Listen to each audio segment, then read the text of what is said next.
I'm gonna make this one super quick. I don't think you guys care too much about shoes, but it's summertime. Weather's gotten pretty warm some days. It's kind of a weird summer though. It's kind of back and forth. We're in a 80s kind of week, but we were in the 90s, and we had a couple triple digit days up here in Northern California, and then we got some more triple digits coming. But this week's been cooler, so I've been wearing boots. Anyway, figured some of you guys might be looking at shoes and kind of summery shoes, such as some mock toe, slip-on type footwear, whether you're talking about a Rancourt like this, or Oak Street, or Quaddy, or Sperry, or whatever. You know, I had never bought Rancourt before. Obviously, knew about them, and the price is a little bit higher, but they're made in Maine. As you can see here on the box, it's USA made. So, I'm willing to pay more.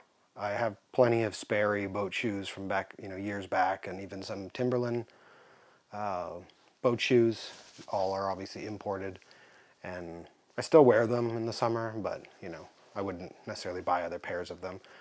Just feel like it's rather get something nicer. But they do the job and they're comfortable. But I want to try something different. I was a little bit hesitant. Like I said, these are more expensive being made in USA. I think the regular price is kind of $350. It depends on the shoe. They have a lot of different types of shoes. They even sell boots that are like Blake stitched. But, you could say their pricing is around $350. Some a little less, some a little more, and they have some sales. But I actually saw these randomly on their like sale clearance page, and they only had my size.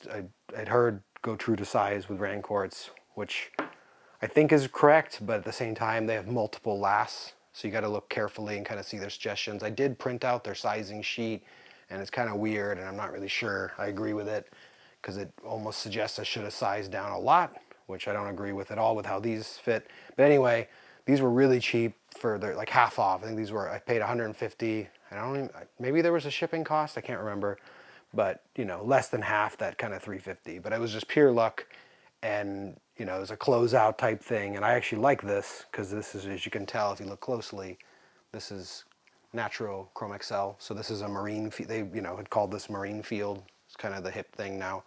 Everybody just doing reverse Chrome XL again. Nothing new. This is old military stuff, but it seems like it's had a little, I guess, popularity again recently with all the kind of military-inspired Boondocker remakes, and even think of my N1 field shoe from Viberg, the 310 I posted that video about. Everybody seems to be kind of pushing it again. I don't know. I feel like it was popular a couple of years ago, but it's back again. I thought it was cool. Wanted to try them out. Figured kind of a no-brainer at that price, and there's a good chance it should fit me. And I figured if they were super loose, I could wear them with socks or something. But turns out they're actually great fit. This is kind of a narrow last. I think they said this is the 114, which they describe as a little bit more narrow. And my big toe is like literally like right up here. Not quite at the tip, but I don't have them on, but I'm trying to remember. I feel like it's like kind of right here. So it's very close to the front.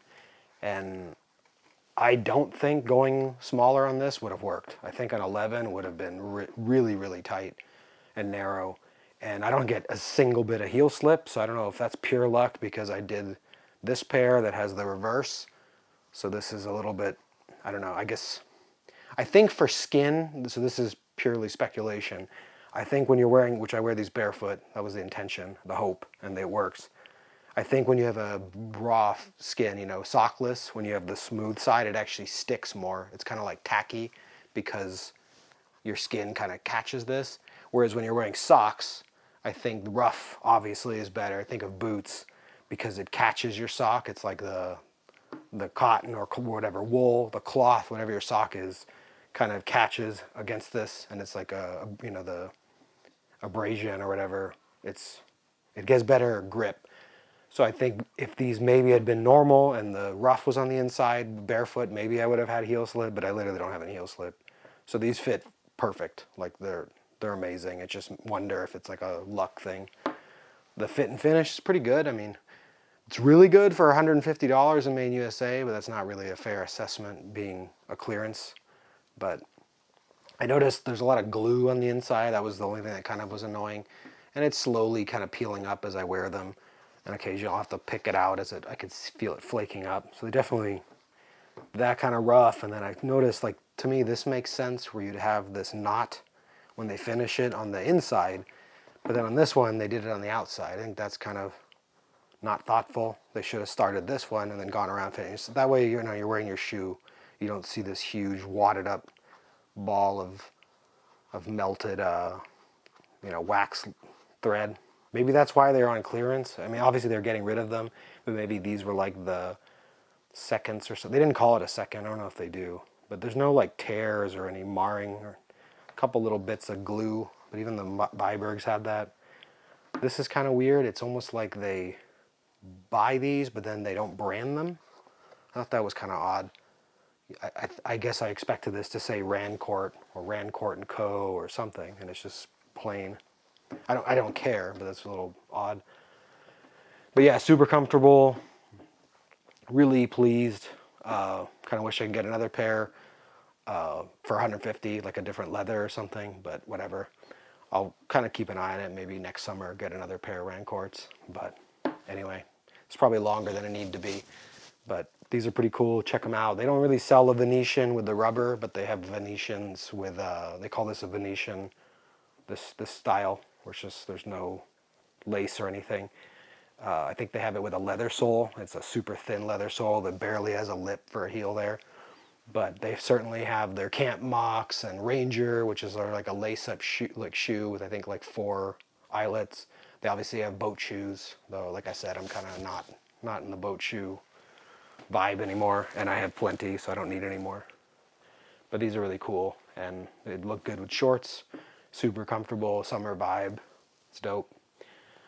Yeah, that's kind of it. Very basic. You got a cool green box.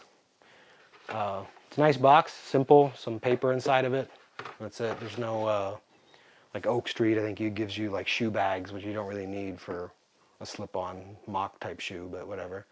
And it's shipped in a real simple box that barely fits the other box, so they got a kind of a simple operation, but it's cool. Check out their kind of build videos online. It's kind of neat seeing them do the mock stitching. I don't know, just different than seeing boots built and stuff. It's pretty cool. Cheers.